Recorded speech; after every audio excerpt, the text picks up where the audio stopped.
So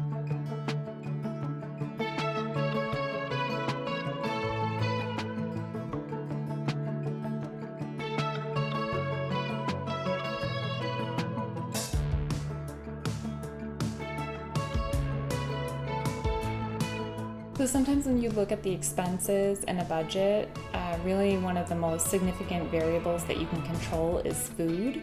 Meal planning and meal prepping, sometimes that is one of the best ways that you can save money.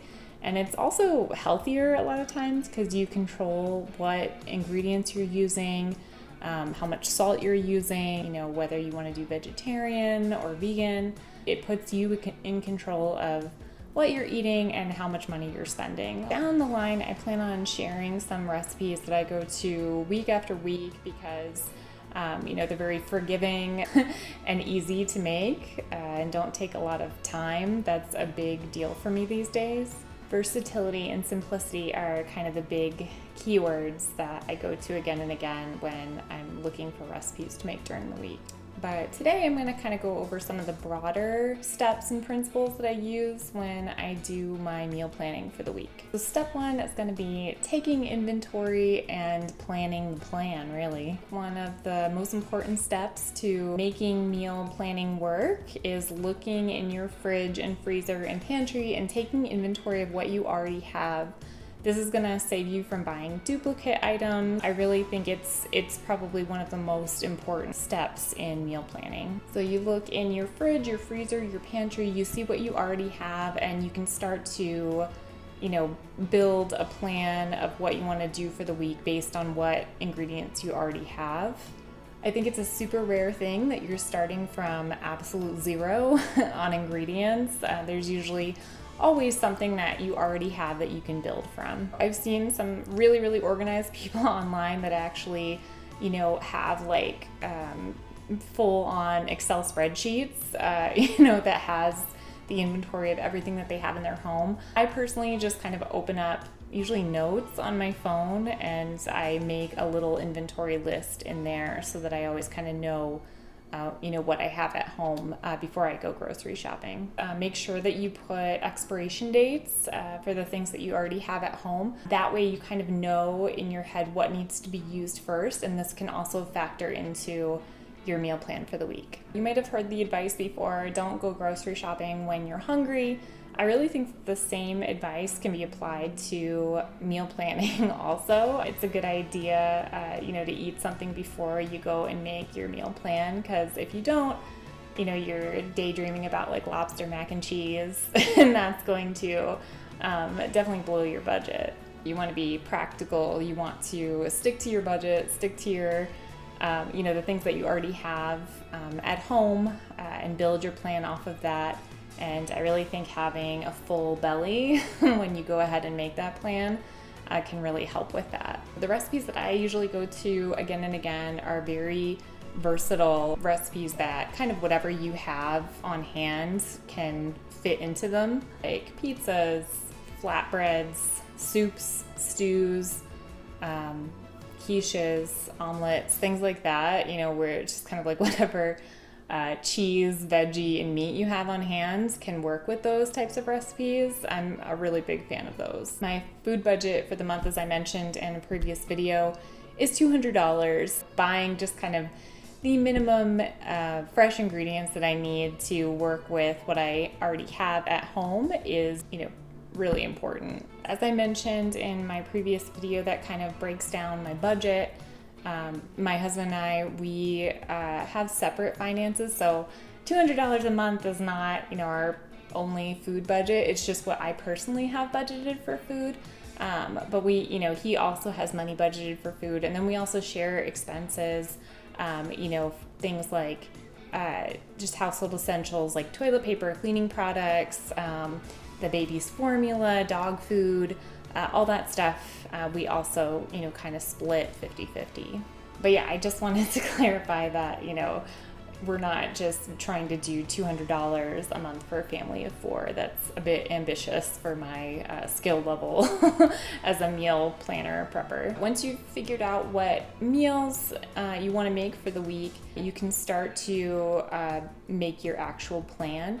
And I always recommend looking at what you have going on for the next week. Are there nights where you can spend a little bit of time cooking? Are there other nights when you know you're going to be working late and you really just want to have leftovers or something that's pretty quick to throw together? You want to kind of see what, at least at the moment, what your week is going to look like, and that can kind of help you plan what days you want to cook what things.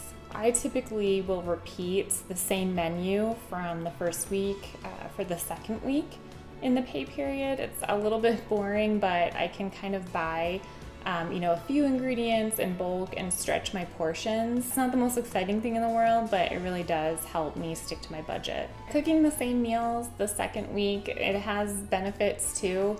You get more confident cooking the same meals over and over again. You kind of know that it's a go-to that you've done before. And the more you cook the same meals, the more you're practicing cooking the same meals, the better those meals end up tasting, and the less likely you'll be to resort to getting takeout because you want something good to eat. I also think it's a really good idea to remember snacks when you're making your grocery list for your meal plan.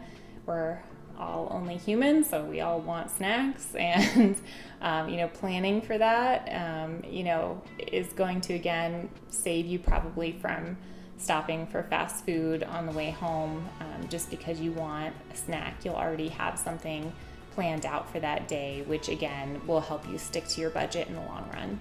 All those principles really cover step 1. So now we're going to go to step 2. And step 2 is the execution of the plan you just made and getting the groceries. So I recommend that you actually physically write out your list and your plan on a sheet of paper.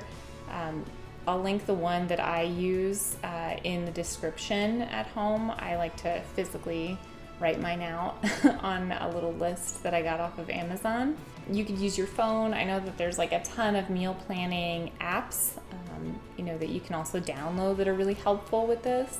Do not go to the grocery store without your grocery list. If you get to the store and you realize you don't have it, turn around, go home and get it, because it is super important not to go into a grocery store without a plan, without a list. It's like a surefire way to blow your budget. You are super likely to buy things that you don't actually need, or you end up buying things that, you already have at home. And honestly, if you can figure out a way to avoid the physical store altogether, either by doing like drive up or having groceries delivered, I would recommend doing that, because I feel like if you have your plan and you just order everything and you're not tempted by impulse purchases, it's just really, really helpful. I usually, like if I'm doing my grocery shopping at Target, which I do occasionally, like I just do drive up, because if I go in the store, like I'm gonna end up with stuff that I don't need.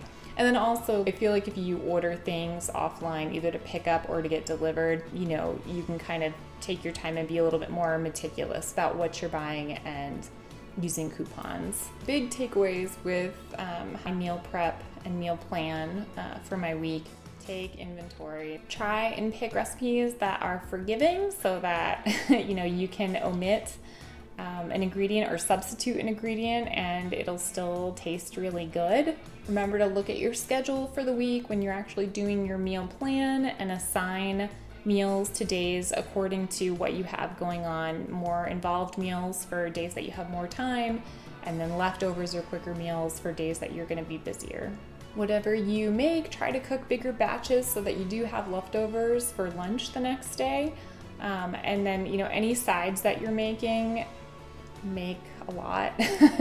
Again, just to kind of stretch those meals a little bit further. And again, don't forget snacks. I hope you've enjoyed this video. Like I mentioned a little bit earlier, in the future, I'll go over some of my actual recipes that I go to again and again each week, just because they're super easy, quick, forgiving, and tasty. Tell me in the comments strategies that you guys utilize. This is, this video is by no means an exhaustive list, so let me know what you find helpful in your meal prepping and planning. And if you want to watch the start of my family's debt-free journey, you can watch this video here.